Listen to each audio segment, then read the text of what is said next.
संपूर्ण महाराष्ट्रात लोकप्रिय झालेल्या आमच्या @कागल लाईव्ह या चॅनेलला लाईक करा व बेल दाबून सबस्क्राईब करा. कागलमध्ये तहसीलदार निवास भंगारात. मुदत पूर्ण झाल्यानंतर वाहने भंगारात निघतात हे आपल्याला माहीत आहे. परंतु कागलमध्ये तहसीलदार निवास भंगारात गेल्याचे दिसत आहे. कागलला राजकीय विद्यापीठ म्हटले जाते. येथील नागरिक हे सतर्क आहेत असे संपूर्ण कोल्हापूर जिल्ह्यात व महाराष्ट्रात समजले जाते. जे काय कागलमध्ये घडतं ते महाराष्ट्रामध्ये घडतं असं म्हणलं जातं. परंतु तहसीलदार निवास भंगारात गेल्याचे महाराष्ट्रात प्रथमच कागलमध्ये घडलं आहे. कागल तहसीलदार निवासी हे बहुउद्देशीय हॉलच्या पश्चिमेला व कागल पंचायत समितीच्या पूर्वेला या दोन्ही इमारतीच्या मध्ये आहे. या तहसीलदार निवासाचे उद्घाटन 17 जुलै 1991 रोजी करण्यात आलेले आहे.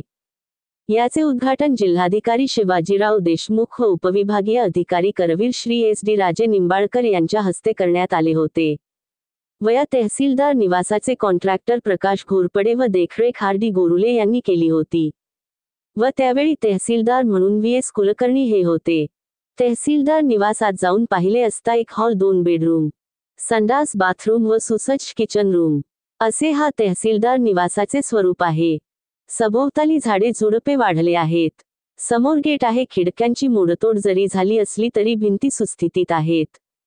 पावसामध्ये आतमध्ये गेले असता आत्ताच्या स्लॅबप्रमाणे आतमध्ये एक पाण्याचा थेंबही पडत नाही.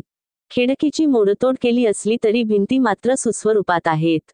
खिडक्यांची मटेरियल गायब झालेला आहेत व बऱ्याच रूममध्ये काही वस्तू सडलेल्या स्वरूपात आहेत.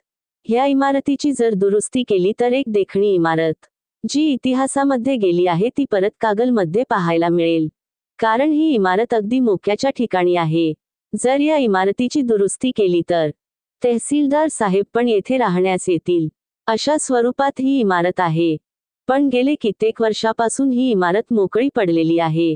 का बंद पडली आहे याचे कारण बऱ्याच ठिकाणी चौकशी करूनही मिळत नाही.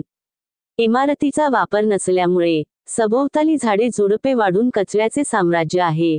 ज्या कुणाचं सरकारी इमारती देखभाल करण्याचे काम आहे त्यांनी आतापर्यंत या इमारतीकडे कधी का पाहिलेही नाही असा प्रश्न अनेकांना विचारला असता त्याचे समर्थकपणे उत्तर मिळाले नाही. तरी ह्या इमारतीची दुरुस्ती करून सुस्थितीत आणली तर कोणत्या तरी सरकारी कामासाठी उपलब्ध होईल व कागलच्या वैभवामध्ये भर घालेल.